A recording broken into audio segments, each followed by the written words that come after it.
It is 1 o'clock. Good afternoon from the 104.5 The Zone Studios. I'm Jackson Williams. Football is back tonight as the Hall of Fame game kicks off in Canton, Ohio. Kickoff at 7 p.m., and you can catch that game right here on The Zone. In NFL news, the Bengals and former Broncos and Seahawks tight end Noah Fant agreed to terms on a one-year deal. The former first-round pick caught 48 passes for 500 yards and 1 touchdown for the Seahawks last season. The MLB trade machine went crazy overnight as early this morning, Oakland A's and the San Diego Padres completed a blockbuster as Oakland sends all-star closer Mason Miller as the A's get a collection of prospects in return. The MLB trade deadline is today at 5 p.m. For all your foundation repair and waterproofing needs, you need to visit USSTN.com. Breaking news at once on your home for the Titans and Vols. This is 104.5 The Zone.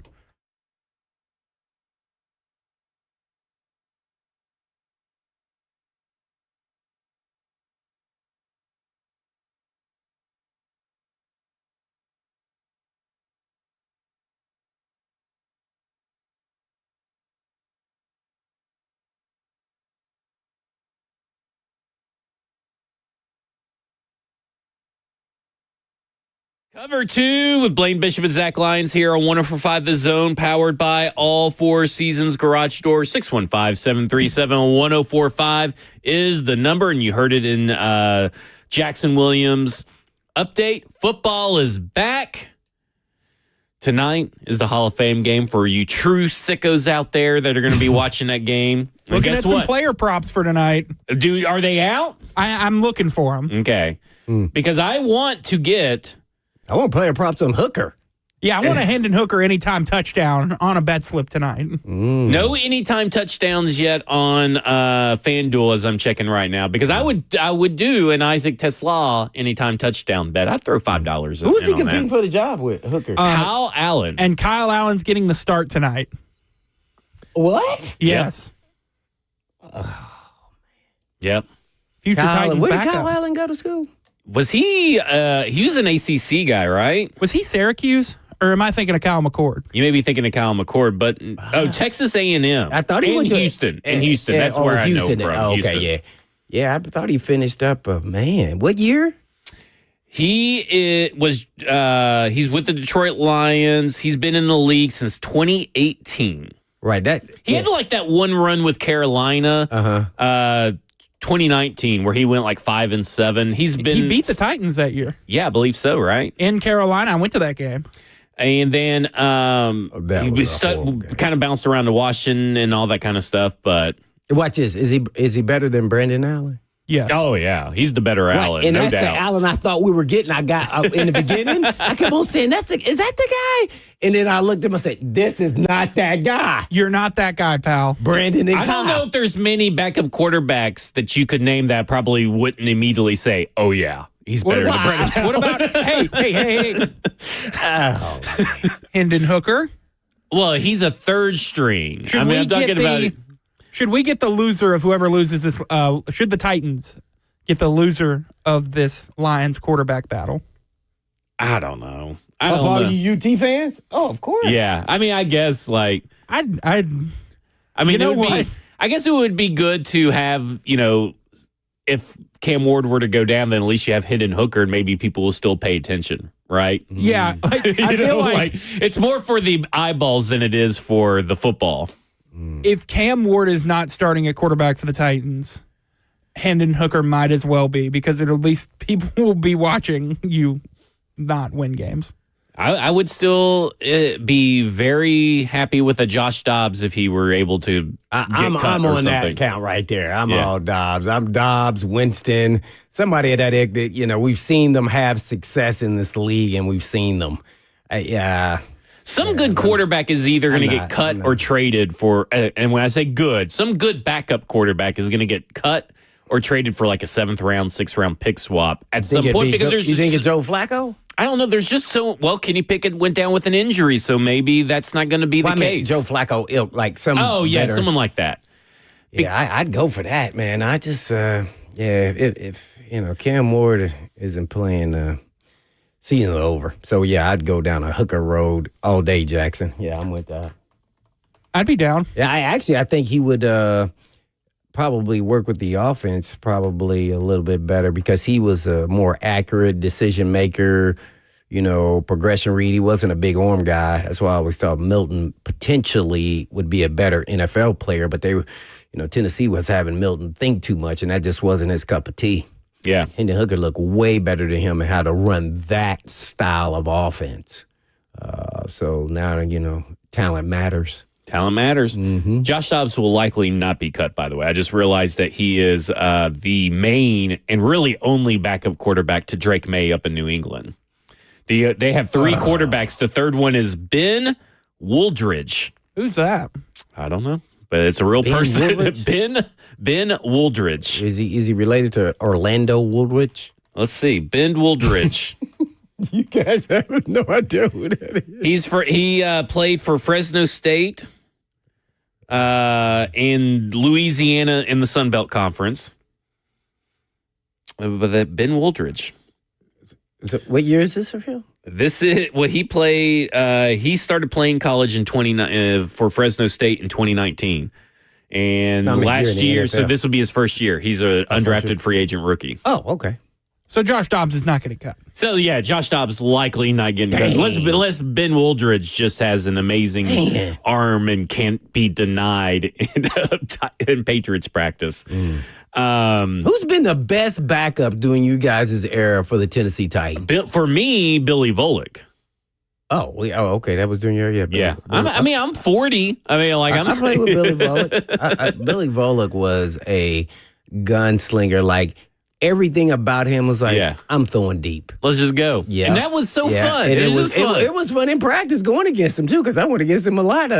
So we knew exactly what he was going to do. And then when he got a shot, he did the exact same. He played with the who gives a crap attitude. I loved it. Technically, Ryan Tannehill was a backup, so I guess you could include that. He is not included in that. What about Kerry Collins? I was about to say, what about Kerry Collins? How does he fall in that? Because he was a backup to Vince Young and all that kind of stuff. It's kind of that same Tannehill deal. But I get it. Yeah, they were technically. But for me, like, definitive guy that you knew that was going to be a backup no matter what team he was on, Billy Volek would be that guy. Because then you could call Steve McNair a backup, right? If we started saying Ryan Tannehill was and Kerry Collins was. Not when he got here, though. Yeah. What about Zach Mettenberger? No, well, he was not as good as Billy Volek. Well, I'm talking about like players I watch. Yeah. But yeah, Billy Volek. And like, I would kill for a Billy Volek type player for the Titans behind, Cam Ward. Because that's a guy that kind of, can do stuff that goes deep, right? Explosive plays, creates them, has that YOLO mentality. Yeah. He was a pretty good backup. I just have to say, pretty good backup. Oh, no, he's a real good backup. What Maybe about, a top 10 backup quarterback Fitzpatrick. Ever. Ooh, Fitzpatrick was fun. But he was a starter. I know, but he was his back. I mean, he became a starter, but he was fun to watch, man. Yeah. He was hilarious. He was kind of like the Billy Volek type. You don't know what you're going to get, man. 3 interceptions or three touchdowns. So let's look at it this way. The Tennessee Titans are going to play the Tampa Bay Buccaneers, the Atlanta Falcons, and the Minnesota Vikings in preseason, right? Minnesota Vikings their backup, that Brett Ripon, would be, he's the third stringer now that they traded for Sam Howell, but he could be a guy that could get cut.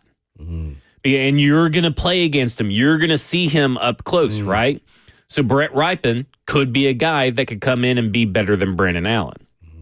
That Ripon, is that the kid that was at Boise State or somewhere? No, I'm getting him confused with somebody. I know I am. Brett Ripon. Where did he go? I thought he went. He went to Boise State. You're correct. Yeah, that's the same guy. Yeah, because I thought it was Ripon, and I thought he was related to the quarterback. Is it Ripon or Ripon? No, I think I'm wrong. I think you're right. I thought he was related to Mark Ripon, who was the quarterback for the Redskins. I think he is. 1 year. And so I think I'm mispronouncing his name. Oh, I don't know. I'll leave that to you and Jack. Don't leave that too much to me. If you look at quarterback for the Tampa Bay Buccaneers, they have 4. They have Baker Mayfield, Kyle Trask, Michael Pratt, and Connor Bazelak. Michael Pratt played with the Green Bay Packers, if I'm not mistaken, last year. He's a quarterback out of Tulane who was a rookie last year. Yeah, I remember him. No, I thought he was solid. Yeah. So that could be a guy, again, that maybe if he gets cut, he comes in probably better than Brandon Allen. Not a lot of experience. I mean, that's where Brandon Allen has the edge. No, but they love Brandon Allen. He's a bona fide good backup. I know. I'm just like, would you start Brandon Allen first game if you think Cam Ward is not quite ready? I just don't. No. Here's the thing. Yeah, that's my thing. It's like there is no scenario where I feel like Cam Ward's level of readiness is such a detriment to the league that it requires Brandon Allen. Right. Now, when you were talking earlier a couple of months ago when you were talking about Will Levis as a possibility, that's different. That was different, yeah. And we're talking maybe 1 or 2 games. But at this point, you would just start Cam Ward because Brandon Allen does nothing for you. Yeah. And let Cam Ward get his licks in, make the mistakes, put stuff on film. Mm-hmm. And learn. There's no reason. Which is what they're trying to do right now. But, there is no way. No way. There's just... I don't think there is a possible outcome in any of these practices and preseason games that would be like, man, they got to start Brandon Allen. I mean, I can't do it. Like if it was like Andy Dalton or somebody, it's not going to be for a long period of time. Yeah. You're just trying to buy yourself time so they can really see what live action's like in a real game. But I get this idea of like sometimes it's better to have a quarterback sit, but it's when you have a good quarterback ahead of them. Right. It's when you have an Alex Smith ahead of them or a Drew Bledsoe ahead of them. Those are good quarterbacks. Like Drew Bledsoe still went on after leaving the Patriots and did stuff with the Cowboys. People forget. Mm-hmm. So to me, making a 1-to-1 comparison, well, those quarterbacks did it, so you got to do it, isn't the same because you don't have the quarterbacks ahead of them. Those teams had the luxury of sitting a 6th-round pick behind Drew Bledsoe. Now, I'm glad you're saying that because, see, I said that that's what they should be doing from the jump. Yeah. So is that their fault for not having a veteran quarterback, a proven, not a guy who's been a backup in this league? I'm talking about a proven guy who started, who now is a backup that has started experience. I think it is. And it's not necessarily because I don't think Cam Ward's going to be ready or he shouldn't start, but I think that you should have had someone with actual real-life multi-season experience. As a starter. Because, Brandon Allen, yes, he has NFL experience, but he's also hasn't been a starter. He hasn't started a full 16 games.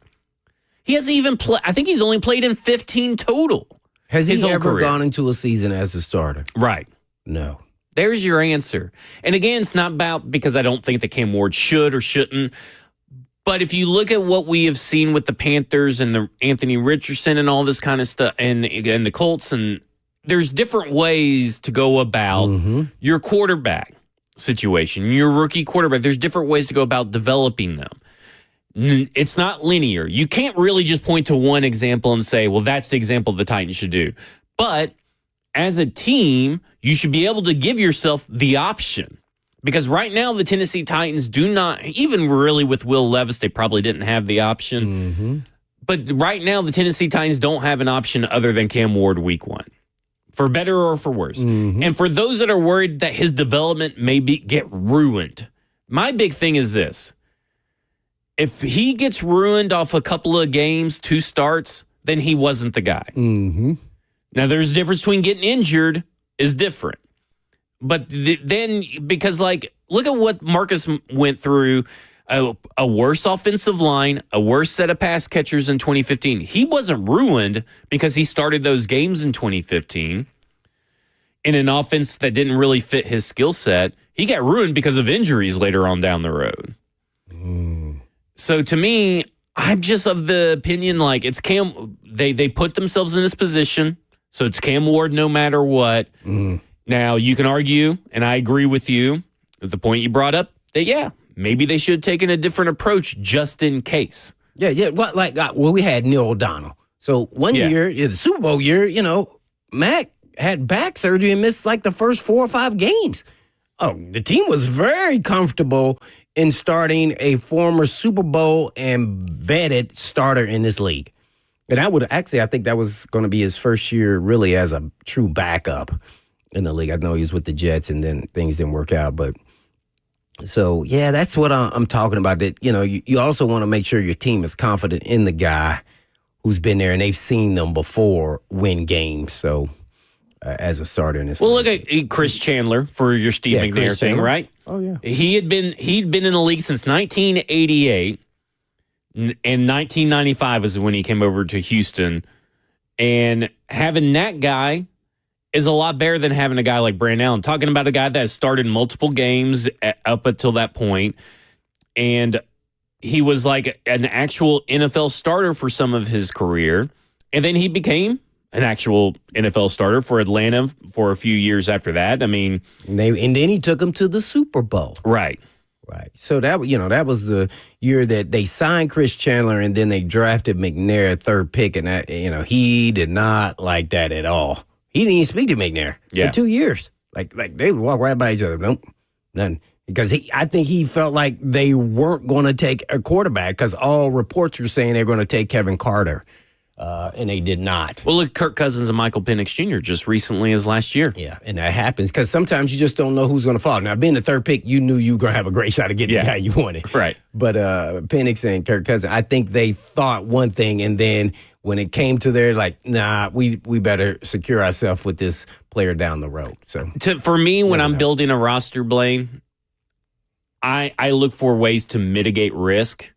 And to me, having a viable backup, no matter what state your roster is in, whether you're in a rebuild or you're a Super Bowl contender, whether you want to go 0-17 or 17-0, backups matter. How many times have we seen backups come in and matter? So they believe, Coach Callahan, head coach, believes in Brandon Allen. That's all I can say about it. They believe in him. If you're watching on YouTube, you see my face. And if you're on radio, it's just a face of disbelief that they actually believe in him. And I get it. Hopefully, we'll never be talking about the backup quarterback. But we all know things happen, and sometimes you may need him for a game or two. Yep. And they believe that they can get by with him. So, hey, more power to him. We'll see. We'll see. Well, when we come back, we'll talk more about the Tennessee Titans. This is Cover 2 with Blaine Bishop and Zach Lyons right here on 104.5 The Zone.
Cover 2 with Blaine Bishop and Zach Lyons right here on 104.5 The Zone, powered by all Four Seasons Garage Doors. 615-737-1045 is the number. We talked about this a little bit yesterday, Blaine. And as we were talking through it, I kind of like talked myself into what I kind of felt was the issue at the practices when it comes to energy or urgency or whatever descriptor you want to use. And the more I thought about it, the more I kind of lean into it. But do you think... Or what'd you do? What'd you lean into? Well, to me, it's not. I'm not going to be hypercritical over stuff. Right, like that. and I think what I've led to is, to me, I just don't think it's low energy per se. Mm-hmm. I could see how people could perceive it as low energy. I don't think there's a lack of any kind of urgency in between breaking in and out of the huddles, going to drills and all that kind of stuff, trying to correct mistakes. I don't think there's a lack of effort anywhere on this team. So to me, I lean into this idea that these guys are just blue collar workers who want to be the best at their craft. They want to clock in, get to work, clock out, work some more. Like, they are lunch pail guys coming in, and they're focused. That, to me, I think is the big thing. Is like, it seems to me this team is focused. They know what they're working on. We got to work on it. We got to get this done today. We got to figure these things out. We're not going to let anything bog us down. There's no winners or losers, and we don't get bogged down in that kind of stuff. Listen, and maybe they keep score behind the scenes, like a player does. I would. I'm not going to let it bother me, but if I was a defensive player losing to an offensive player routinely, I'm trying to figure out, okay, I got to stop this. I got to stop the bleeding, right? Or I'm going to get cut. Now, some players are obviously not going to get cut because of their status, but everybody's always trying to better themselves. Even if they say they're not keeping score, they're keeping score, I feel like. Maybe I'm wrong on that assumption, but they are not getting too high, not getting too low. I think that they are an even kill team right now, and we'll see what that means for the regular season. But for right now, I'm with you. I can't get hypercritical about this because I don't think what we're seeing is necessarily an indictment or an issue of a player or a coaching staff. Yeah, so that's that's where I sit. But the reason why I didn't say that is because I want to see them versus different competition. And I wish one of the scrimmage, practices were here against the other opponents so we could see them then, how they respond to maybe getting beat or, the next play. Do they show some hunger, some grit, some fight, some getting upset, some pushing, some shoving? That's kind of more I wanted to see. I'm not. Yeah, because I don't know the energy of what they're asking them to do. Now they run into the fields and get time off and all that, and everybody's talking about it's hot. Well, man, it's hot at every freaking training camp.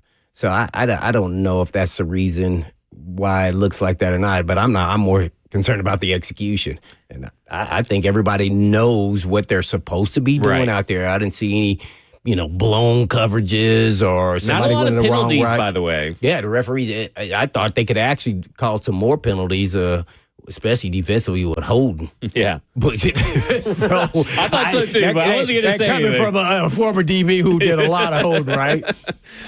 And so, that's why I said, that's kind of hard, man. It's like, trying to realize, who you're coaching. Every player should be coached differently. You don't know what's going through their minds and where they are mentally and, in their game. So, those are the things you just don't know. So you can't just blanket say, stuff about what's going on. I mean, like, everybody's running around. I mean, what do you want them to do? Jump for joy and have, fun? Man, shoot. I don't think I was out there running around jumping for joy when it was all hot. I was running to my responsibilities, doing what I was supposed to do, and keep it moving, and couldn't wait to get over and get some drink of water. Yeah, because let's think about it. For every time someone is celebrating or something that's a wasted second, you're not doing something else, right? Like, I look at it like this. I do think I'm anxious to see how this team reacts against Tampa Bay, against Atlanta, against a different team. Yeah, as I said. Because I think, is there something to playing the same defense or same offense over and over and over, the monotony of it that can get to a player, and not in a sense of like you sleepwalk through practice or anything, but it's just kind of like, oh, well, these are my guys. This is still my team. I'm not going to get like too wild and crazy with getting upset over every little thing that you may do in a competitive environment with someone else. To me, they haven't practiced long enough for that to happen. Yeah. That's what I said. Gotcha. I'm tired of practicing against you every day. I mean, how many days they been out there? Yeah. I mean, they haven't been out there. Have they been out there 5 days yet? 6 days? Not for this, Yeah. Well, they were, I guess they would. Right. So usually it's that second week where you get a little edgy. You start saying, man, they're running the freaking same plays. Guy thinks he beat me. He didn't beat me. I mean, Yeah. So that's what happens. And, everybody knows everybody's plays at practice. I mean, so just a matter of execution. So, yeah, that's why I said it hadn't got to that. So it's going to get to that real quick, though, when you go to these other teams, especially when you start getting beat. Like, whether you're an offensive lineman, D-line, DB line, it doesn't matter. Get beat on a pass protection by a running back, it gets kind of serious. Like going against another team, you go, hey, let's go. I think it's just maybe a little bit different because of how we have seen Vrabel practices go. Remember, they're very high intensity, I would say.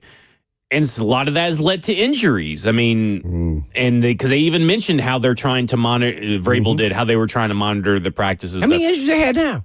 Not a lot. Just or 3, because we don't know what's wrong with Blake Hance, I think. But, it's just Blake Hance. Yeah, exactly. But then you go up to the New England Patriots, and they are starting to have some injury issues. Yeah. See?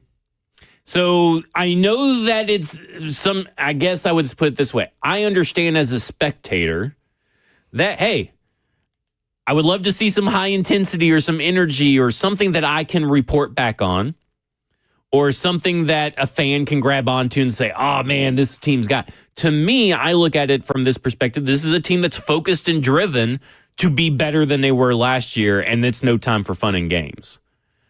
That's kind of how I kind of view it a little bit, is that... Well, I'm going to say this. In all due respect to the fans, I don't think if you're doing anything from a coaching perspective and a player perspective for the fans, then you're out here for the wrong reason. Yeah. Right, so I get it, but at the same time, I think that's why you then say, okay, we're going to put in some plays, we're going to throw deep so we can get some wow factor, whether we complete it or not. And I think that's what the stadium was for. Right, exactly. So I think you're trying to accomplish different things every day, offensively and defensively, based off of the plan of the day. Yeah. And you're trying to see where we're at, whether it's red zone, hurry up. I really love the hurry up because being a former player, and I thought Callahan should have done this last year, but they never really did it. I don't know if it's because it was the first year of the offense and he felt like, Will Levis maybe really never had control of the offense the way he wanted. But that really throws a monkey wrench. Like after that first drive and then maybe the second or the third drive, you come out there and you kind of do a little bit of a hurry up.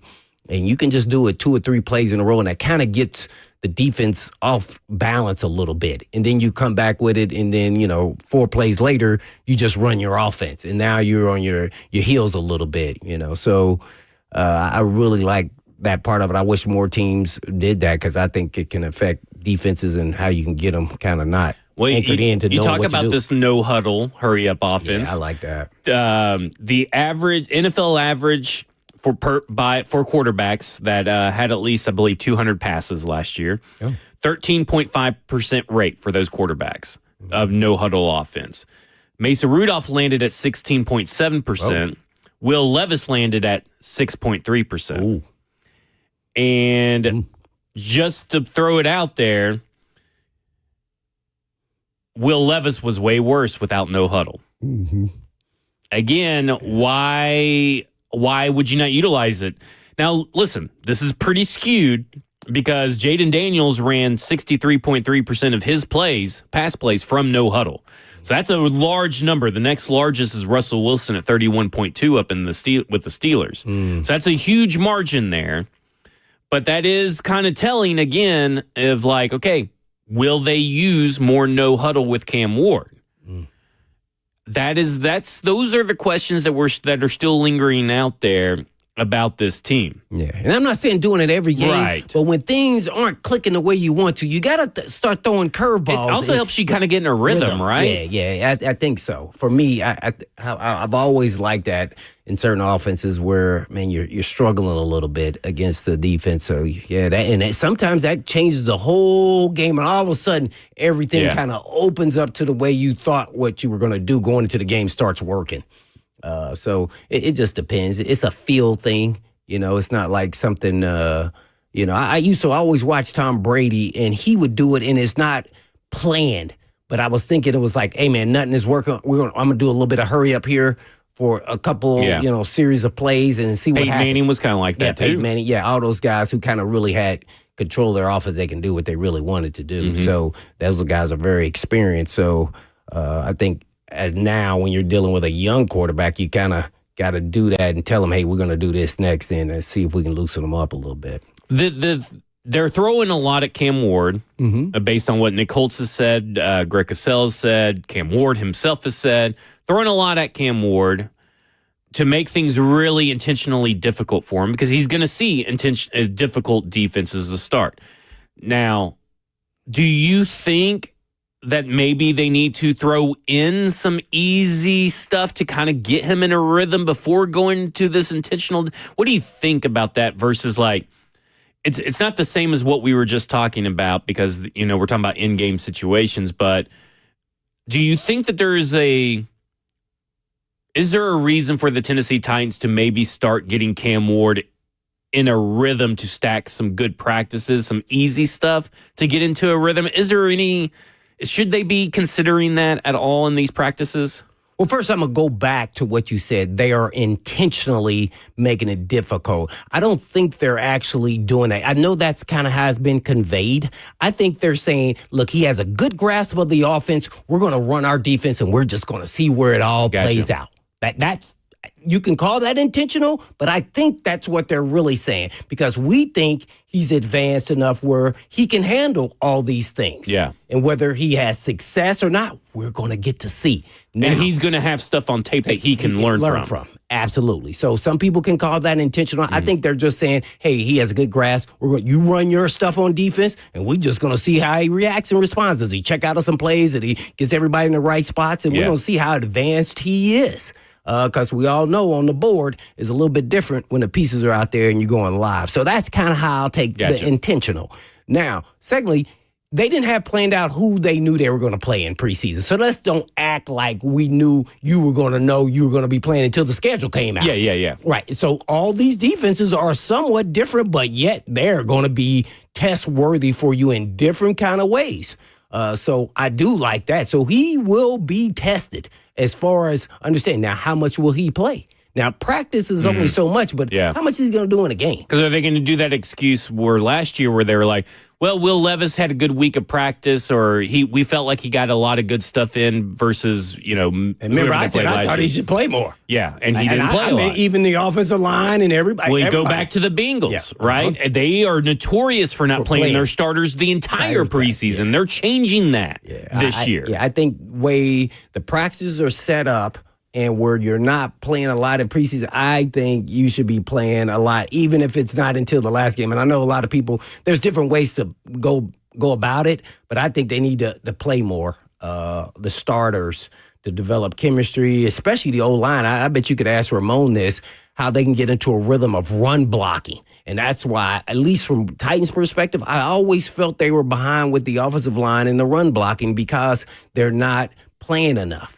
You get used to banging by banging. Like, there's no way around it. So I just feel like, are you just going to let your offensive line, even if you say, hey, man, we're gonna maul them and we're going to drive all the way down the field. And we're going to run 6 plays in a row. So before we even go out here, this is what we're doing. So don't question why I'm calling certain play. This is why. Do it. Right. This is what we're going to do.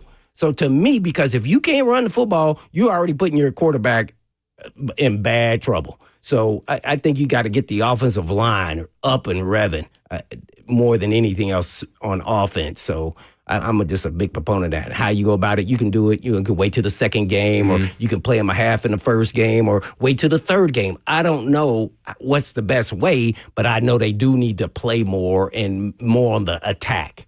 Well, in the F&M Bank chat, Twitch, Twitter, YouTube, Facebook Live, Knocktrop kind of brings up a good point. It always felt like it took 2 weeks for the running back, Derrick Henry, and the offensive line to get on the same page because there wasn't a lot of preseason reps, right? I mean, like, again, there's only so much you could take away from preseason, but as a spectator, but as a player and as a building that chemistry, building those reps in real game action still does matter no matter who's lined up against you. Especially with all the new little pieces there you got there on the offensive line. Yeah. You got, some experience, but at the same time, you still haven't played together as a unit. Yeah. So it's really hard. I think it's one of the hardest because even in the things practices, it's like, okay, well, you're only getting really like maybe 15 minutes max once because you play your first team, then you play your second team, then you play your third team. Maybe a day you may get 15 minutes max against the other team. Like when you start adding it all up, and that comes out to a quarter of football. But again, there's something about coming out the tunnel, going through all this stuff, timeouts, down in distances that it's really hard to duplicate in a training camp setting. Yeah, you definitely can. Even the preseason, if you're not going to do it, then most guys have checked out mentally. They know they're not going to play. But I do want to ask the Grand Poobah, give us some suggestions on how would you approach the preseason for your starters, in particular, how much you would play your quarterback, a rookie quarterback. I would probably go the old school standard, I feel like, where you build up through the first two and then you play. I feel like in the first game, Cam plays a quarter. The second game, play a quarter and a half, and then you're back down to a quarter for the third game. So you never come out of the second half? Probably not, no. See, so what would you do? I think for this particular team, I think I would almost work it in reverse. I think the first game, I would go the hardest or the longest in the first game. And I think I would go first half that first game. Maybe that's too much, but I feel like if you start out with everybody's so new, let's go full force first time.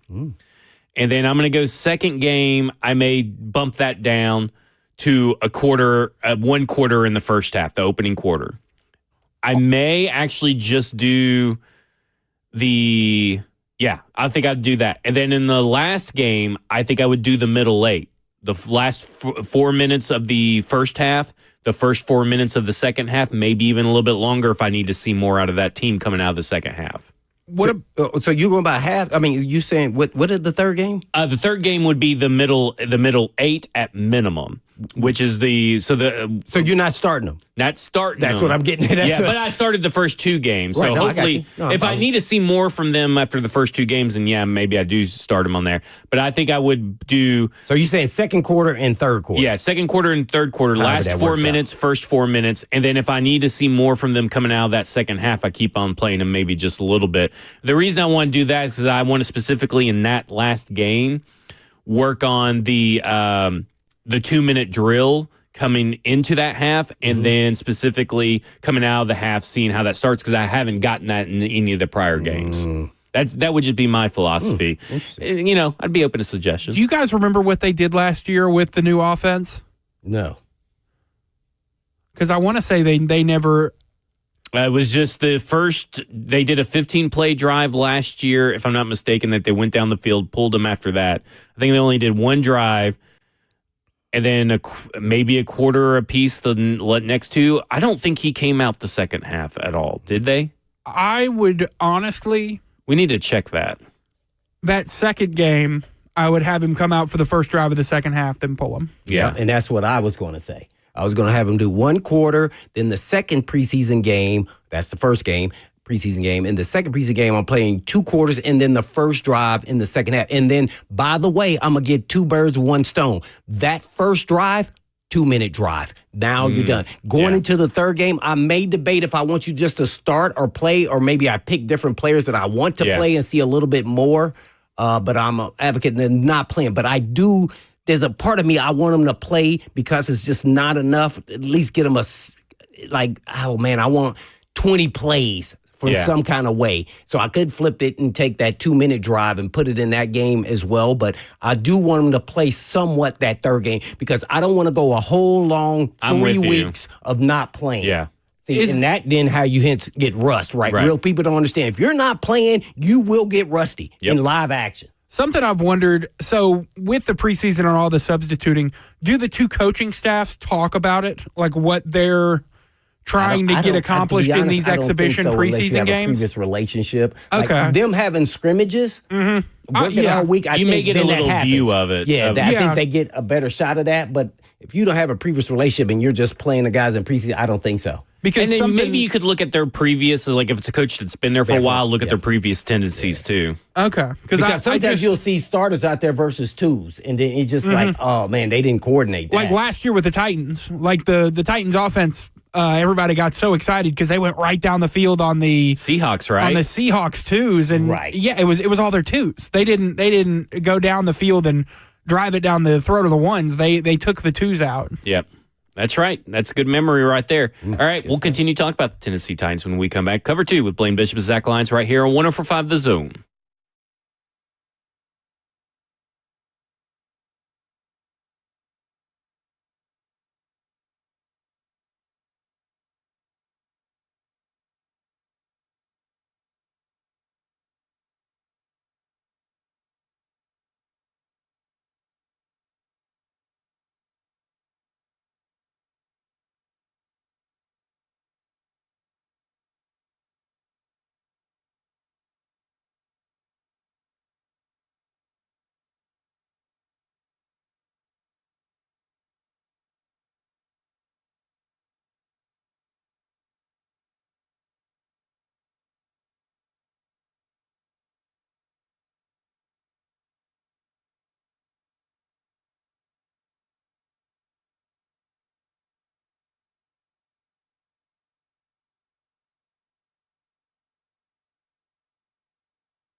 Cover 2 with Blaine Bishop and Zach Lyons here on 104.5 The Zone, powered by All Four Seasons Garage Store. 615-737-1045 is the number. We're talking all things Tennessee Titans. We're talking about how we would handle the preseason reps. And in theory, I like my middle 8. The last 4 in Game 3, the last 4 minutes of the first half, the first 4 minutes of the second half. But you brought up a great point about how cold the players would be starting for those because they didn't play for the first quarter, and I guess you would say, was that 11 minutes of the second quarter, not including all of the downtime between then. Well, no, in theory, I like that for the regular season, but, naturally you're going to be playing the entire time, but that is an important stat. I think you were kind of referencing something that you had seen before. Yeah. So, the reason why is because Bill Belichick has talked about, but really it is only in theory for the regular season. It's a game management theory, not a player management, which is what we're kind of talking about. Yeah. But, I like the idea of being able to score going into the half, having your offense kind of gain that rhythm and hopefully score coming out of the second half. But that may be not something that you really have to do in preseason. You could probably do it in other ways. To your point, the way that you were talking about, you said you would do like the first drive coming out of the second half, and you'd play maybe first quarter or something like that. That probably gives you the same kind of things that you need to do, because then you could still, no matter what quarter you're in, do a kind of 2-minute style offense. Yeah, I would like to get that in, to get that quarterback into a rhythm.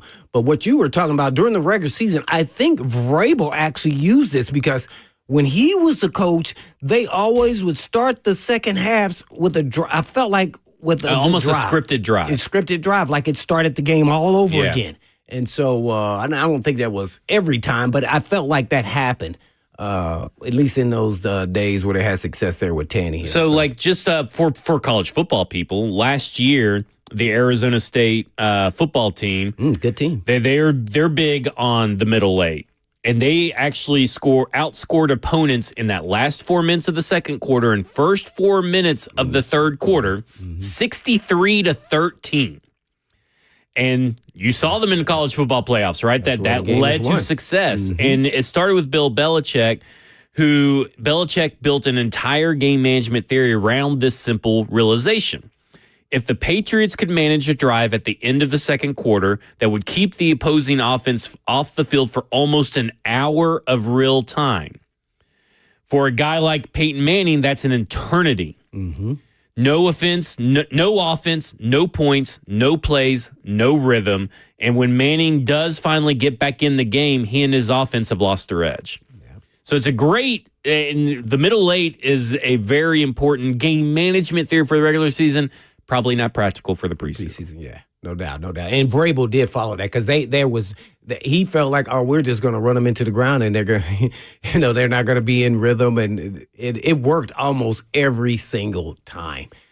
So back in 2019, where I'm pulling this from, that particular thing from, it's also trying to apply it to college in the FBS level over the last 5 years. So 2014 to 2019, I guess it would be. FBS level, teams that won the middle 8 minutes of the game won 74% of the time. So I mean, it's a more of a strategy stat, but it is, a pretty important stat to keep an eye on for Titans fans, because middle 8 probably has not been that good. I'd have to go check to see. Here recently. Well, is this a stat to keep an eye on? I think so. No. I'm about to tell you what the stat is. Cam Ward throwing 56% of his pass completions in the training camp. Is that something you should be worried about? I don't think so quite yet. I don't think I'm there. I don't think I'm at the worried, anywhere near the worried. If there's a panic button over here on my desk, over on my side of the studio, I'd be very far away from it right now. So he's worse than Levis in a preseason training camp. Probably, but I also remember a time when Marcus was not throwing any interceptions in camp. So I do recall that. And so it's kind of hard for me. Like with Tannehill, I felt like what you saw in camp is kind of what you got in the season.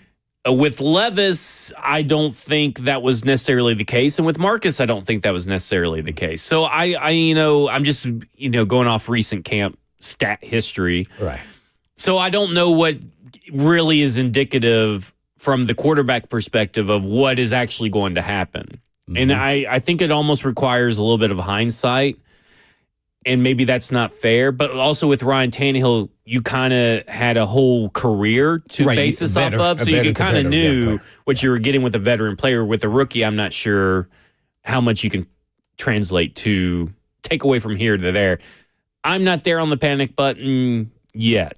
I'm way far away. Where are you at with the panic button? I'm not with the panic button. I just wonder what people do because everybody relies on stats these days to determine. I'm not a big training camp stats guy. Right. That's why I was asking, like, training camp stats, like, it doesn't tell you how successful, but it does tell you he's risk averse. Like, and let's see how he keeps responding. Does he get better with that or does he continue to go down this same road? Because I guarantee you, if that continues over a period of time, we will then see that in a regular season. In the regular season. I think it's just too early to tell what to take away from it. Definitely is. Definitely.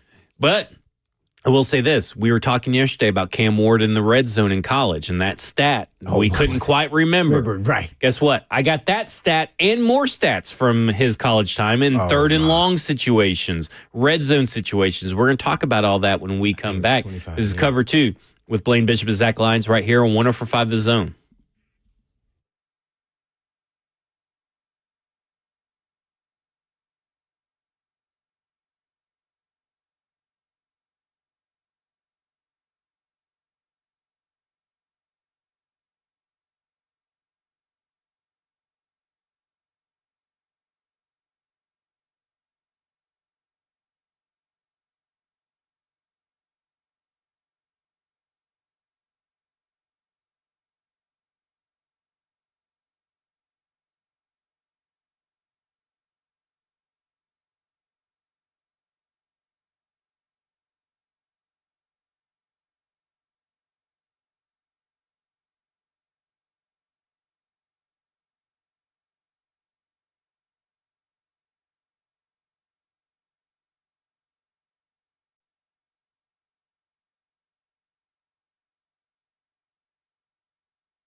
Cover 2 with Blaine Bishop and Zach Lyons right here on 104.5 The Zone, powered by all Four Seasons Garage Store. 615-737-1045 is the number.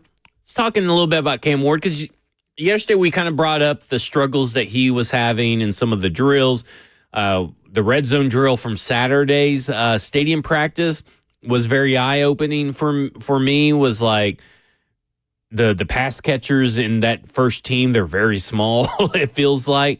It's hard to get, sometimes maybe get fades correct or whatever against really physical corners, and you got so much space. It's all about trying to create space in an area of the field that doesn't allow you to create a lot of space, I guess you could say, because the defense, you've said it a couple of times, you love that goal line red zone defense because you feel like you guys have the advantage on it. Well, I was talking about more red zone. Yeah. But red zone's 20, 25 in the end. Because, being a safety, more so than anything, I'll have to backpedal on, so I have to worry about anybody beat me deep. Yeah. Guess what? I have an extra man. The 12th man is the goal line. Right. And so I used to use the philosophy of the goal line, the initial goal line, the cross is as far as I need to go. And if I had to line up in the end zone, then I'm not moving at all. Why? The goal is to get across the line. So I'd live by that, and I think a coach told me that earlier in my career, and I just put your heels on the goal line and don't move, because the goal is to get past the goal line. It made so much sense. So then I would sit on slants and everything. And guess what? In the pros, you're going to make them throw the fade route, make them throw a perfect throw. Yeah. Make them throw. They can make them, by the way.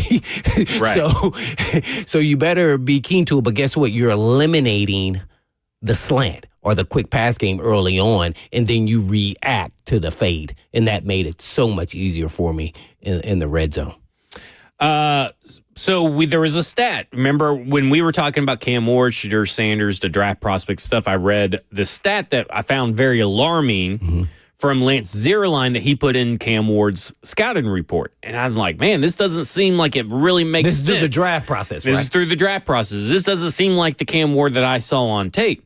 And he said in his weaknesses, Lance Zierlein said, completed just 39% of his passes inside the red zone in 2024 per Pro Football Focus. And at the time, and I still don't, but I don't have access to that particular stat from Pro Football Focus. That is a stat for people who probably are part of a company. They could pay like $5,000 a year for that kind of stat. I don't have that subscription. Yeah, Jackson does. He's big, I'm going to get the Grand Poobah to pay that subscription for me. So I don't have that. But that didn't feel correct. It's an alarming stat, no doubt, but that doesn't feel correct. It was very alarming, I think, when I first heard it, like, what? So we kind of went back and checked in. We didn't really see it. We can't find our notes from that time, but we didn't really see it at the time. So I went to a college football website that really drills down the stats situationally, and by their stats, and I believe this is what SIS had at the time that we were having this discussion, they said from the opposing 20 to the 1 yard line, which is what they dubbed the red zone, which is what I think everybody does, that he was 56.5% completion percentage.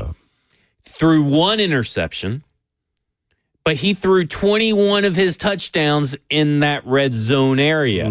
21 of 39. That, for those that may not know, that is 53.8%. So call it 54% of his touchdowns were in the red zone. That's good math. So that is good math. I'd already done my math on that on my phone. But that is, so again, your completion percentage is going to go down in the red zone, right? Wouldn't you say, because of how defenses are played, that it's difficult for, because we're talking outside of the red zone, we're talking 78.8% from his own 1 to 20 yard line. From his own 31 to 39 yard line, 68%.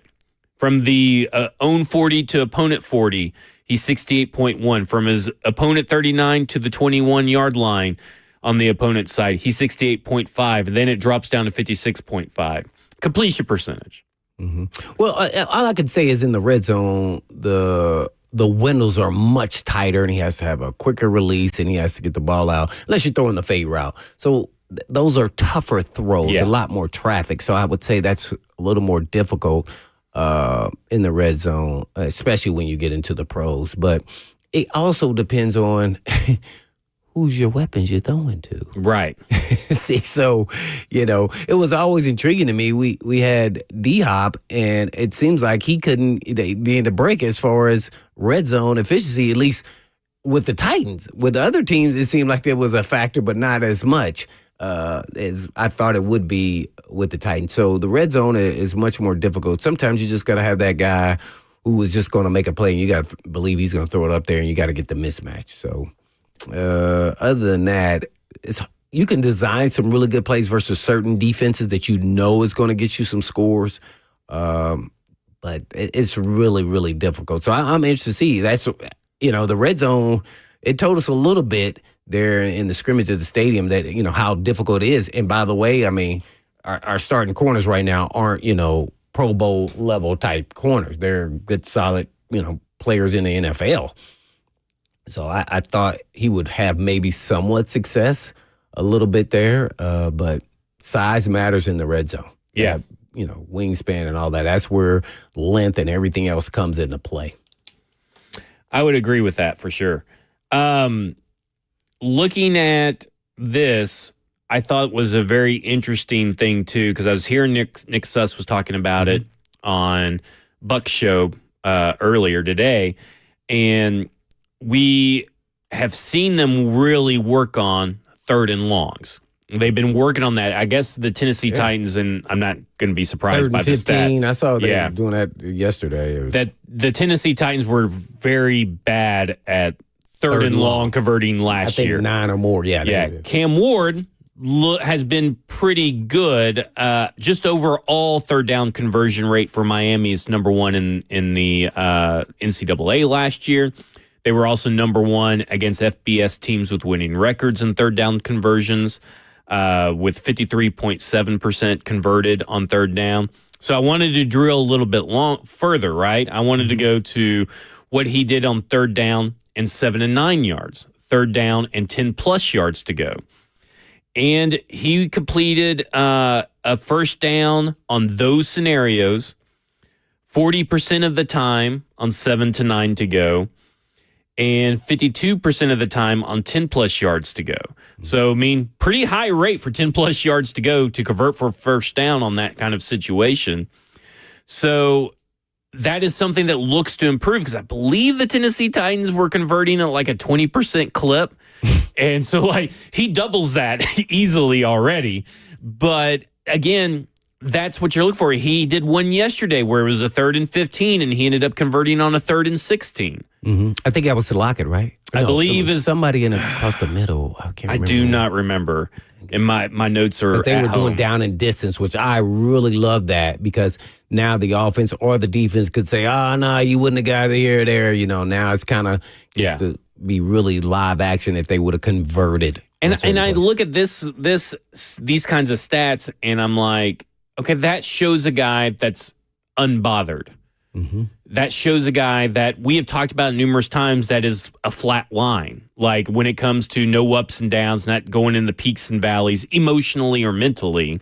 He has peaks and valleys in his play, but that's a guy that is kind of not going to be bothered when something doesn't go his way. You can always count on him to have a short-term memory. Yeah, well, I think that's his whole makeup. Yep. But to see him in action, and you can only take with a grain of salt, what he did in college. As far as those numbers, you got to wait to see what it's going to be like in the NFL, because at the time then, he has elite talent around him. He had some really good receivers, at least at the college level. We all know where Restrepo is with this team.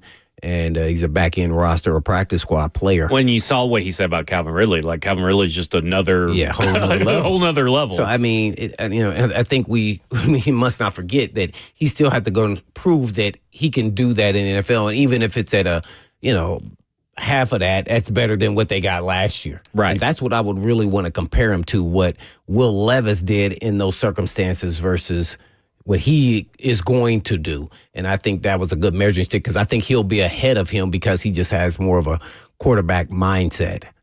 So I'm real interested in watching Cam Ward when things aren't going well, does he try to force the issues? Because when you watch him in college, everything was on the up and up for me, except for that. And when I'm going to give it the term, he sometimes did Will Levis-esque things. Yeah. And you can get away with them. And that's when he thinks he can do all and fix it. Well, I want to see how much he learns that what he can get away with and what he can't. We've already seen it now with the tip balls. You see it in college. He was having tip balls. Now, is he going to adjust and make some corrections however he wants to? Maybe he throws it underhand. Maybe he does. Whatever he does, I want it to be something natural. So how quickly will he adjust to be successful, or will he make a mistake? Last year, just to pull it up real quick. Well, actually, let's go to Mike, and we'll talk about Will Levis and Cam Ward comparisons when we come back. But let's go to Mike in Hendersonville, who wants to talk about Cam Ward. Mike, you're on with Blaine and Zach. Hey, guys. How y'all doing this afternoon? Doing good. How are you? Great. Doing well. My question's around Yestrepo. Blaine just said he may be a back end or a back into the roster or a practice squad player. Mm-hmm. But looking at the stats you were just discussing with Cam Ward and his red zone completions, of those 21 touchdowns, how many of those were to Yestrepo? I have no idea. That is a good question. I will have to look that up, Mike, but that is a good question. In the red zone, I remember this one tight window throw he did, just going to recall when I was studying film on him, that he hit him one time, but it wasn't, I don't think, a lot. One was a pick play they did, a pick play, different games. So he definitely was in the picture. But I don't recall. And then he caught one in the back of the end zone. So that's 3 right off the top of my head. So in the red zone, he caught 4 of those 21 touchdowns. Yeah. So not a lot. But 4 of those 21 touchdowns he caught. Yeah. I mean, he was in the slot most of the time on those as well. I mean, or all most of his touchdowns, the majority of them, he had 5 touchdowents from the opponent's 39 to 21. So just approaching the red zone when he had space, because he was a pretty much considered a pretty. He had one. I think he was top 8, if I'm not mistaken, in explosive 20-plus yard receiving plays. Mm-hmm. So he was a real threat outside of the red zone. In the red zone, he was 7 receptions, doesn't say how many targets, unfortunately, but 7 receptions for 67 yards and 4 touchdowns is what he was. So 4 of those 7 receptions were touchdowns. Mm-hmm. So there you go. So there's your Xavier Stripper right there. When we come back, we'll talk about the Will Levis situational stats compared to what Cam Ward was. This is Cover 2 with Blaine Bishop and Zach Lyons right here at 105 The Zone.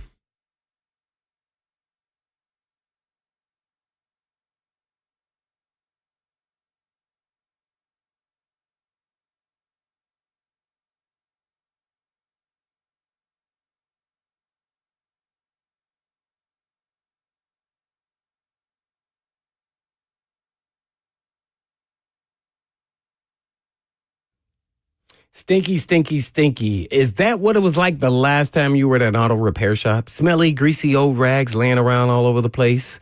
A countertop that you would not dare touch? Anything that stinks is what it costs you at a vehicle repair shop. You need to take care of your car. Yeah, and make sure that they take care of your car as well. So, hey, it's Blaine Bishop to tell you about Eurofix and how to take the stink out of European auto repair. And at Eurofix, you get a free 15-minute no-wrench inspection with an estimate every visit and not high-pressure sales tactics. And at Eurofix, you get a 3-year nationwide warranty on work that we perform and a rental car available with every repair appointment. And never pay dealer pricing. Family-owned for over a quarter century. Located all over the state in Franklin, Hundred Oaks, Murfreesboro, Belmead, and now Mount Juliet. And all you have to do is just give a call at 844-EUROFIX. That's right, 844-EUROFIX, or you can just visit online at myEurofix.com. That's myEurofix.com. But always tell Blaine, sister.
Cover 2 with Blaine Bishop and Zach Lyons right here on 104.5 The Zone, powered by All Four Seasons Garage Store. 615-737-1045 is the number. We were talking before the break about, what did Will Levis do in college and some of these situational scripts to compare to Cam Ward. And because, to your point, it's really hard to figure out what aspects of a player's game actually translate, at least from a stat sheet, right? Mm-hmm. And because we were talking about Xavier Restrepo, for instance, during the break, leading receiver, broke all these records at the University of Miami, goes to the Senior Bowl, disappears at the Senior Bowl. He got better, but when I say he got better, it doesn't mean he went from, 0 yards a day to 1,000 yards. But let's talk about your expectation going into the Senior Bowl, though. You was thinking something big. Me and Stoney were we were legit excited to watch Xavier Restrepo because we knew that Tennessee Titans needed wide receiver help. And it's not that we thought that Xavier Restrepo was going to go in the first round, but we thought this was a guy that maybe is a second, third round guy at the start heading into the Senior Bowl. Coming out of the Senior Bowl, we're thinking, okay, maybe he's a fourth or fifth round guy. And apparently we were even wrong on that, like, people tend to be. But but with these expectations, that's a guy that killed it in all these stats, right? The explosive play rate for the wide receivers, for ability to get separation and this and that, broke all these receiving yards, and then 32 teams told you he wasn't worthy of being drafted. Or didn't he ran that slow 40. And then he ran the slow 40, had the I would say below average performance at the Senior Bowl, ran the 40, and I know that he blamed a hamstring or something like that. He didn't do it at the combine though, did he? Or was No, I don't think he did it at the combine either. And so he goes and basically if you kind of, play around with the numbers, you're talking about head coaches and general managers and this, roughly 60 people in the NFL that have been doing this for a long time all saw the same thing, and he went undrafted. And that's really hard for 60-something people to be proven wrong. And I'm not saying that it doesn't happen in the NFL because we've seen it happen so many times, but it's very few and far between. It's really hard. And then you go and look at these stats, right, for Cam Ward and Will Levis. If you were to just put the stats up for, let's say, 3rd and 10 and to go, 3rd and 7 and 9 to go, and red zone in college, and red zone, you would say that these two quarterbacks are pretty similar. Or Levis is better with the numbers. Because let me tell you, 3rd down and 7-9 to go, 77.3 completion percentage from Will Levis. Wow. Now he had 2 touchdowns and 2 interceptions to go with that, whereas it was 0 touchdowns and 0 interceptions at a 65% completion rate for Cam Ward. But you would probably say, I'll take the 2 interceptions if I'm getting 2 touchdowns and that completion percentage. Yeah. And that's why sometimes it's really hard to say stats, right, when we also can remember all the film. Well, it shows that it's hard. It's very unpredictable how hard that job is of just scouting, not only just players, but even more so a quarterback. Yeah. It's really hard to say how good they will become in the league. You could have picked, Cam Ward or the other guy, different name people, and then they do great, and then the next year the guy does horrible. I mean, it's very unpredictable. I wish I knew what was the final call for a stat or for certain things you're supposed to look for to say they have success. Now, you could say all the arm talent, everything else, but is it really more so what's in between the ears? I don't know. It has to be. At some point, for the quarterback position, it has to be. Because look at Brock Purdy, right? I think Brock Purdy is a good example. Oh, yeah. Tom Brady's an example. And again, those feel like outliers, but then you can go to like Dak Prescott and Russell Wilson. And listen, I know Dak Prescott has had a weird career, but a lot of teams would take Dak Prescott on their team. And you're talking about guys with the mental makeup, that willpower, and they also had some stats and tape that can back all that up. They just maybe didn't have, maybe it's Mississippi State for Dak Prescott. He didn't go to a big time school and, maybe SEC play wasn't that great. for Russell Wilson could be his size. Right? Like for Brock Purdy, it was the stats. He didn't pile up a bunch of stats. And he was a little undersized. For Tom Brady, he was slow, unathletic, and all these kinds of like Not a big arm. Not big arm. Like all these things kind of play into it. But if you find that it factor.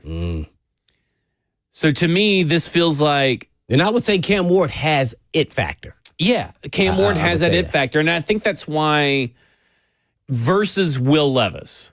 Right? Because a lot of everybody's like, well, you were so unfair to Will Levis and you're showing a lot of patience and grace to Cam Ward throughout, these few practices that we've seen, is that I didn't like Will Levis to prospect. My Will Levis to prospect wasn't really built around the stats. Now, listen, if you want to really dive into the stats, a lot of these stats are skewed because he was so much better against the FCS schools and the schools that didn't have winning records than he was the SEC. But it is what it is. But I didn't see what I've seen from Cam Ward on college film that I saw from Will Levis on college film. And for me, it was a big divide. I never saw a first-round quarterback. And the NFL would tell you the same, right? By their actions, they would tell you that they didn't see a first-round quarterback. I didn't see a first-round quarterback from Will Levis. And when you draft a quarterback in the second round, third round, fourth round, fifth round, sixth round, whatever round you are, you're telling the NFL that you think you got something that they all missed on. And a lot of the time, you don't get that guy. I mean, we just named a bunch of players, but they're all players that sporadically, they're never in the same draft. They were sporadic. They were spread out. Right, it went Russell Wilson to Dak Prescott. Something about Will Levis was it factor. I know he threw a lot of interceptions, things of that nature. But then I'll go back to yours truly in Alabama in Hurts, who had it. He had it, and you can see it. So I think that's maybe the piece that is the final piece to the puzzle. But he also had progression as a player. You saw him getting better as a passer. He had all the leadership skills. So he had everything else he just hadn't perfected. Tua was the right call by Saban, obviously, putting him in there to throw the ball, and he wasn't there yet. And he guess what? He went to work. Like that shows you a little bit about who he is. Like, you know what? That was the right move, but I'm going to get better, and I'm going to get a shot. And when I get my shot, I'm going to relish the moment. Because you even asked me, what's one Alabama player that you thought for sure was going to make it, then he didn't. The first name that comes to mind to me is O.J. Howard, who I thought was a lock to be a premier tight end. Yeah. And he wasn't. Too. And I just kind of look at it and I say, at the same time, that's why I'm just not worried about Cam Ward. And listen, it took a while for me to come around on Cam Ward. There was some stuff and maybe it was a little bit of Will Levis fatigue filtering my view at the beginning. I eventually came around even before they drafted him, thinking that he could be something for this Tennessee Titans team and all that kind of stuff. But it's just so hard to predict in a league like this what quarterbacks are going to go and what they can do and what can translate, what can't translate. And, I mean, that's why it's an imperfect science. There is no matter what position you're talking about the NFL draft, it's an imperfect science. That's why it's kind of like you have to have those meetings, right? You have to have those checks and balances throughout the pre-draft process. That way you don't end up with a Isaiah Wilson. That way you don't end up, right? That way you maybe don't trade up for a Will Levis. Like there are certain things that you just, again, it's about, there's no one with a 100% hit rate. It's just about mitigating risks. And I feel like Cam Ward has some risk to him. He's a risky player on the field. Or is that confidence? It may be confidence. but at the end of the day, I don't think it was a risky pick to make. And I think that's the difference. That there is a difference between taking a risky player and making it a risky pick. And that's kind of what Will Levis was. He was a very risky player, and they took a big risk and swing to get Will Levis. But with Cam Ward, I'm just like, I'm okay right now. Maybe my alarm or maybe some alarm bells go off, Blaine, at joint practices. Maybe my risk or my concern about him gets raised a little, but it's because of everything that we've been able to learn about Cam Ward from various articles, from various, documentaries. I'm just like, I just don't think I'm worried about it right now because of the mental makeup. Okay, so I'm going to ask this question to follow it up. What player has stand out on defense? Has stood out on defense? Easily Cody Barton for me. And by the way, too, is Big Jeff. Okay? Now, Yeah, that's true. Let's go on offense. Who are your top two standout? I would say Latham and Skoronski would be my top two. Yeah. And it hasn't been I wouldn't say he stood out for me is Chimere DK. Okay. But I mean, again, not Ridley? Ridley stood out, but I guess I kind of expected it from Ridley. You know what I'm saying? I know what Ridley is. Oh. Okay. But yeah, I guess Ridley. Yeah. Okay. But that's the issue. The quarterback has to be part of that equation. Yeah. Regardless and he hasn't of done that yet. He's had his moments. Right. He is. But there's been no definitely shown consistency. flashes. Yes. And that's what you expect out of a rookie quarterback. That's what you're going to get. Now, can he mitigate some of this up and down roller coaster? And that's going to be yet to be determined. But how much is the team built to help him with that? With the weapons he has and a running game. I think I don't know anything. And a good defense. But I would say that I think that this running game, and I think we talked about it a little bit today. I think we brought up. I may be confusing my days, but I think this running game is good. This run blocking has looked very good. Oh, yeah. Mm-hmm. So I think there's a chance for this running game to really help Cam Ward. Is that why they're wearing pads? I don't know, maybe. Huh? Yeah, well, yeah. I don't know, Jackson, what do you think? It has been while they were in pads these last 2 days. I thought the run blocking has looked good. And I thought Tony Pollard and Tajay Spears have looked good in pads. Did he add another day of pads? Well, that is a good question that I've been meaning to bring up. What do you okay. I don't know what that means. I don't know. Is that because you want to do something differently? Is that because you think that you need more reps? To me, this... What do you think? Okay. Because that's what I was asking. My first instinct is this. What? Well, my first thought was leave us alone. I was really looking forward not to go to practice tomorrow. Oh, man. But now they're doing Friday, Saturday, Sunday. Yeah. Now I do wonder if they think, okay, we're going to cancel that Sunday practice. Could be a possibility that they maybe cancel that Sunday practice and want to go do this Friday. But my first instinct is to say they want to see more from, I would assume, the offense. But I don't know if that's the case. But that would be my assumption. That's what that tells me. Yeah. What does that tell you as a player? If you heard that as a player, what would be your first thought? That the coaches want to see more physicality. Gotcha. And that's not for one side of the ball or the other.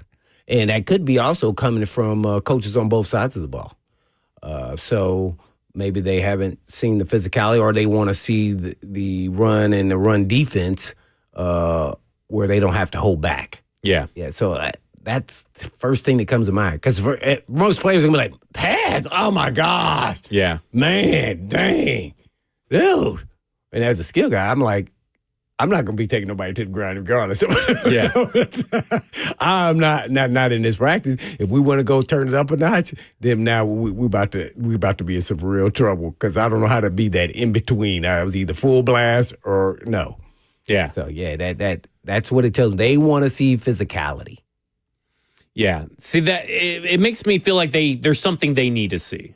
Now, my first instinct is to go the offense, because I think the offense has looked the worst out of the two units. But there's obviously something they need to see. Yeah. Because you don't just do this unless you really just maybe want Sunday off. I don't know. But there's something to this that screams there's something more they got to see. Unless you're not going to do any full pad work with Tampa Bay. Maybe. Maybe they started having conversations, and are we going to wear full pads at any point in time? And they go, no. Then you go, ooh, I don't want to go maybe all we need whole one week. more. Yeah. Mm-hmm. I don't know. It could be that. I'm just guessing. Let's go to Chase on the phones, who wants to talk about Restrepo's. Chase, you're on with Blaine and Zach. Hey, guys. Just kind of wanted to touch on, I know earlier you had said, it's kind of hard to get past 60 different people choosing and drafting and whatnot, as far as if you've got good talent. I just kind of want to say that, there's two sides to that coin. Like the Titans, for one, have picked in the first round a couple of guys that aren't even playing football anymore in the last 5 years. Yeah. So, I think those guys a lot of times are given a much longer rope than, say, an undrafted guy to prove what he's got because they've got more invested. Mm-hmm. Whereas the undrafted guy is kind of living on borrowed time. So, I just wanted to kind of throw that out there that a lot of times I think these undrafted guys maybe aren't given the full look that they maybe deserve just because they weren't drafted. Whereas some of the guys that are drafted high are given way too much rope and then finally given up on, which recently we've seen with Burt. So just wanted to throw that out there. I mean, I think that's an excellent point to bring up by Chase because there is that kind of NFL roster hierarchy when it comes to draft pick status or draft status. Because I mean, you can see a handful of guys probably every year that get cut by one team as an undrafted free agent, get picked up by another, and then they go on to do something for that other team. I mean, LeGarrette Blount is a good one, right? An undrafted free agent for the Tennessee Titans, comes here, gets cut, goes off and has like that, what was it, like a 20 touchdown season at some point with the Patriots or something like that. Like, it happens all the time. I'm just saying that, like, I guess getting emotionally attached, if you're a fan, probably is not the best thing to do right now. Mm-hmm. Yeah, no doubt about it. He hit it right on the head there. And, even as a player, when I was playing, I used to always go, man, why did they draft this guy? Well, here's why they drafted guys in the first round. As he mentioned, first round guys compared to undrafted guy. They have traits. They have athletic traits that you cannot teach. And that's where they take the risk. Yeah. That's why like a Shamar Stewart is a great example. Some first round guys have all the traits, but guess what? They look like they never played football. They have no football instincts. Their hints then are guys like Restrepo, who then would just destroy them just on football instincts. Now you got the talent. You can't beat talent over another talent. Like undrafted talent versus a first-round talent, there is a difference. Now, what is the mental makeup of the individuals actually that's super talented, average talent, and the guy that goes undrafted? Because their hints is where you can beat the guy who's a first round guy. So there's a lot of mechanisms, and then money. He said it. You're invested in them, so you're going to give them a longer window. Cam Ward is going to be viewed totally different than Will Levis because he was the first pick, not just first round pick. He was the first pick of the draft. So yes, that leash is much longer because they want to be proven right, and they're going to give them a pass to kind of learn the game because guess once again is their talent is so subpar than everybody else. So that's just the way of the land. I'm not saying I liked it because when I was a young player, I used to be like, well, why did this guy's not even good? Yeah. Well, what? I don't care how good he can jump. Well, we were talking about it with Burks and NWI last year. Catch. Oh, but we can teach him how to catch. Well, what did we say about Burks and NWI last year?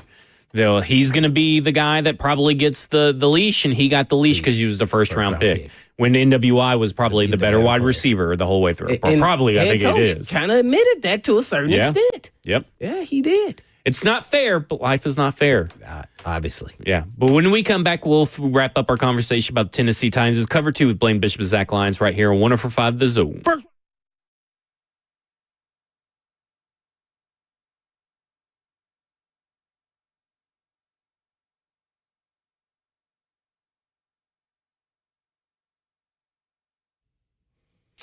Hey, I've been talking about Tennessee Orthopedic Alliance for years because they're the leading experts in sports medicine and performance and the team physician for the NFL, college, and high school athletics across Tennessee. And TOA provides sports medicine coverage to more high school and college sports teams than any orthopedic group in the state of Tennessee. They have 29 locations throughout the state and over 100 physicians throughout Middle and East Tennessee to take care of all your musculoskeletal needs. And TOA has 11 urgent care locations with walk-in availability 7 days a week. They offer direct access to sports medicine and performance, physical therapy and nutrition, personalized rehabilitation plans to enhance mobility, reduce pain, and improve overall physical function for patients recovering from injuries or surgeries. And TOA also offers sports performance training, a specialized program designed to enhance athletic performance and provide tailored training solutions for athletes at all levels. So please check out their services at TOA.com. And so you want to get more information, you must go to TOA.com. A.com.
Cover 2 with Blaine Bishop and Zach Lyons here on 104.5 The Zone, powered by All Four Seasons Garage Doors. 615-737-1045 is the number.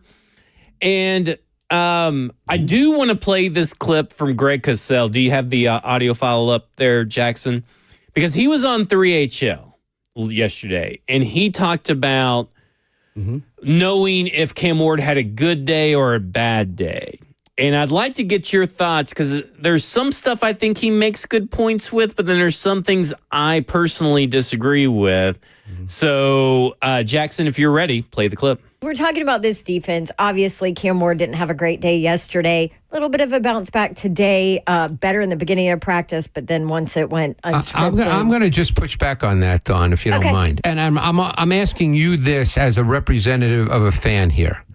How would you know whether he had a good day or a bad day? Seriously, because you don't know what he's being asked to do. Yeah. You don't know what the defense is being asked to do when Cam Ward is on the field. So if he throws an incompletion or an interception, the assumption is he's having a bad day. That is not necessarily the case at all. So I think that's very true about yesterday. Today he made some really nice throws. Right. He's a really good thrower of the football. Yeah. Did he miss some throws? Of course. But I can tell you for a fact that one of the things the organization is doing and the coaching staff is doing, and they're doing it intentionally, is they are making things really hard for him quickly. They're doing that intentionally. They're putting him in really difficult situations, a lot of third and longs, which, by the way, third and long in the NFL, teams might convert maybe 21 or 22%. So they're doing this intentionally because, number one, they believe that he can handle the fact that he will go through, hey, God, I'm not sure exactly what I'm seeing right now because I've never seen that before. And by the way, Denard Wilson is, in terms of schematics of pressure, is one of the best in the league. They're doing this also because when they go to Tampa, Todd Bowles is also a proven record of being one of the best in the league in terms of pressure concepts.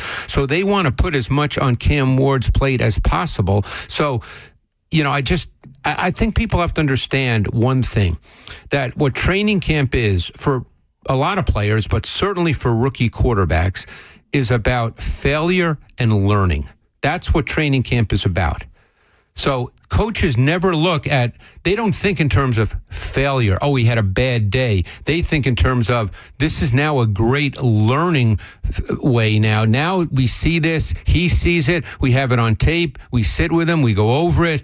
It's all about the learning. I don't know what do people think that a rookie quarterback is going to come in and know everything and therefore be great on every snap? That's what it would get. I mean, clearly, they do, that's patently absurd. I got that written down. How hard is it to remember that he's a rookie quarterback? Right. Exactly. He's never seen this before. He's never seen this before. But you could still have a bad day, right? I guess that's where I get what he's trying to say.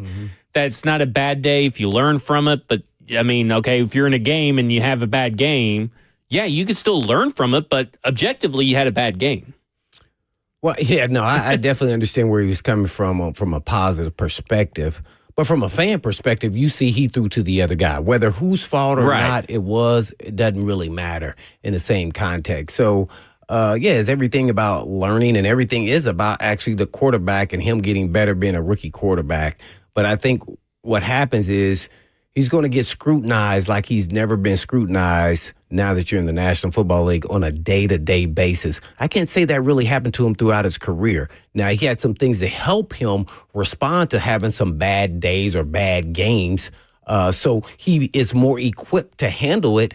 But at the same time, learning then becomes execution. And if you don't then execute, you then hence won't be the player that you need to be. And that will then turn into he's not playing well. And look, I'm okay with, having bad days in training camp and all that kind of stuff. But I do think that there is an objectivity to where you're like, okay, well, that was a bad day. He needs to rebound. Right? We all, even the coach was talking about rebounding. And sure, the coach also said, hey, he's learning from mistakes. I have no fear that Cam Ward will rebound, and I don't really measure stuff in wins or losses. But when he rebounded the next day, how did you feel about his day? I don't think it was a very good day. And people are like, oh, he bounced back. I'm like, yeah, but this is kind of like my Xavier Restrepo comparison. When you have a really bad day, and I thought that would have been Tuesday was a really bad day, and you have an uneven day yesterday, and maybe uneven is being nice about it. A very so-so day, I guess, is probably up and down. Very up and down. You did improve. You did improve some, and you improved in some areas, but it still wasn't a good day. And so, I think for me, and maybe I'm just a little too black and white, a little too, which side is your logical brain? The right brain, left brain? I don't know which one it is. Gosh, Jackson. And whichever one that is. Whichever one that is. The left. And maybe I'm just too black and white when it comes to it, some of these things. But to me, I just look at it and I go, okay, I get that a bad day can still be a good thing in some situations, but you want to start seeing good days eventually.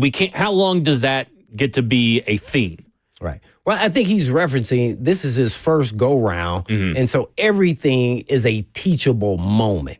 But at the same time, when you're teaching him these things, we can't do this. Like whether it was his fault or not, we got to make sure we're on the same page. It's up to him actually to make sure that Chig runs and sits where he wants him to sit. The coaches can't go out there and run the routes for you and tell you where to sit. That's you and him. Like, so y'all got to get on the same page. And whether it was that his fault or someone else's fault, guess what? In the stat, nobody talks about whose fault it was. It goes on the quarterback. That's why you get paid the big bucks. That's why you were the number one pick. That's why you're going to get scrutinized all over the place. Right. Now, it's how you handle it. Because there's going to be some ups and downs like it's never been before in his life. Because he's Greg Cosell said in this clip, and I know Nick Holt said the same thing. He's seen things for the first time that he's never seen in college. He makes mistakes. And that's what all rookies go through. Yeah, I think he's kind of taking ownership more than everybody else that's kind of trying to critique. Right. Yeah, I think he's perfectly built mentally to handle it. And just everything's not going to be hunky-dory, and we can't act like it's hunky-dory either covering him. I'm sorry. We're doing him a disservice. He's not thinking stuff is hunky-dory. I know. I don't think he is. Yeah, that's what I'm saying. People are trying to protect him. I totally disagree. He had a bad. You throw 3 picks. That's a bad day. Sorry, I don't care if he completed every single pass of the other ones. No, you can't do that. Because that's what that would be considered a bad day in an NFL game. And we're in the NFL world now. And I do get the premise of it. Right. But I do think that we got to he's holding himself accountable. There's no shame in us holding him accountable as well. And I know the competitor that he is. Well, I think we saw it all day yesterday in that press conference. I wanted to hear Callahan. That's why I said he moved to the meetings in the morning. He needs to clarify why those mistakes made and who's actually not fault, but what happened on these plays. He needs to describe and explain to us what happened on these plays and what was supposed to happen. Yeah. And then now it's all clear because then we would know, okay, Chig messed up there. The other 2 were on him. I mean, I want to know. Explain to me. And he's done it before. He has done it before. Head coach, and he's done an exceptional job without, throwing people under the bus. Exactly. All right, that'll do it for us. 3HL's up next. This has been Cover 2 with Blaine Bishop and Zach Lyons here on 104.5 The Zone. And in the meantime. And in between time. Peace.